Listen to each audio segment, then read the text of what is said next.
Jemaat Yuda 24, pria kaum bapa, wanita kaum ibu, kita akan membaca firman Tuhan pada saat ini. Namun sebelumnya kita mohon pertolongan Tuhan.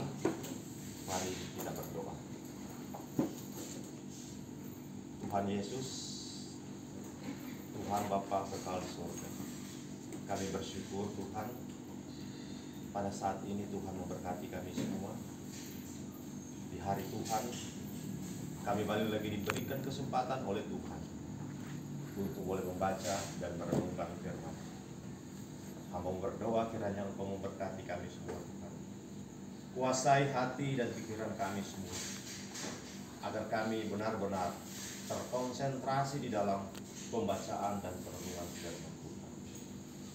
Hamba-Mu yang Kau utus pada saat ini, berikan kemampuan juga bagi hamba-Mu Tuhan, hikmat daripada Tuhan, tuntunan Roh Kudus, sehingga hamba-Mu dapat menerjemahkan apa maksud dan kehendak Tuhan lewat pembacaan dan perenungan firman Tuhan pada saat ini. Sehingga kami semua ketika mendengar firman ini, kami boleh memahami dan mengerti apa maksud Tuhan bagi kami, baik dalam kehidupan kami pribadi maupun rumah tangga kami masing-masing. Kiranya Engkau berfirman bagi kami semua, ya Tuhan Allah, di dalam nama Tuhan Yesus Kristus. Amin. Mari kita membuka Alkitab.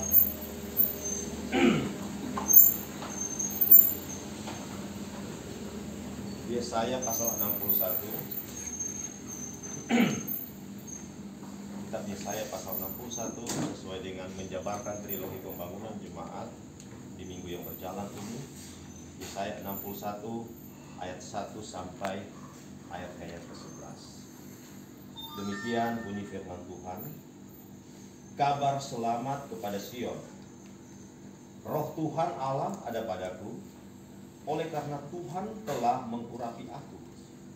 Ia telah mengutus aku untuk menyampaikan kabar baik kepada orang-orang sengsara dan merawat orang-orang yang remuk hati, untuk memberitakan pembebasan kepada orang-orang tawanan dan kepada orang-orang yang terkurung pelepasan dari penjara, untuk memberitakan tahun rahmat Tuhan dan hari pembalasan Allah kita, untuk menghibur semua orang berkabung, untuk mengaruniakan kepada mereka perhiasan kepala ganti abu, minyak untuk pesta ganti kain kabung, nyanyian puji-pujian ganti semangat yang pudar, supaya orang menyebutkan mereka pohon terbanting kebenaran, tanaman Tuhan untuk memperlihatkan keagungannya. Mereka akan membangun reruntuhan yang sudah berabad-abad dan akan mendirikan kembali tempat-tempat yang sejak dahulu menjadi sunyi. Mereka akan membaharui kota-kota yang runtuh, tempat-tempat yang telah turun-temurun menjadi sunyi. Orang-orang luar akan melayani kamu sebagai gembala kambing dombamu, dan orang-orang asing akan bekerja bagimu sebagai petani dan tukang kebun anggurmu. Tetapi kamu akan disebut imam Tuhan dan akan dinamai pelayan Allah kita. Kamu akan menikmati kekayaan bangsa-bangsa dan akan memegahkan diri dengan segala harta benda mereka. Sebagai ganti bahwa kamu mendapat malu 2 kali lipat, dan sebagai ganti noda dan ludah yang menjadi bagianmu, kamu akan mendapat warisan 2 kali lipat di negerimu, dan sukacita abadi akan menjadi kepunyaanmu.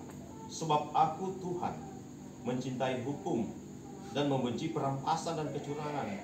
Aku akan memberi upahmu dengan tepat dan akan mengikat perjanjian abadi dengan kamu. Keturunanmu akan terkenal di antara bangsa-bangsa, dan anak-anak cucumu di tengah-tengah suku-suku bangsa, sehingga semua orang yang melihat mereka akan mengakui bahwa mereka adalah keturunan yang diberkati Tuhan. Aku bersukacita, bersukaria di dalam Tuhan. Jiwaku bersorak-sorai di dalam Allahku, sebab Ia mengenakan pakaian keselamatan kepadaku dan menyelubungi aku dengan jubah kebenaran. Seperti pengantin laki-laki yang mengenakan perhiasan kepala, dan seperti pengantin perempuan yang memakai perhiasannya. Sebab seperti bumi memancarkan tumbuh-tumbuhan, dan seperti kebun menumbuhkan benih yang ditaburkan, demikian Tuhan Allah akan menumbuhkan kebenaran dan puji-pujian di depan semua bangsa-bangsa. Demikian jauh pembacaan firman Tuhan, kita sambut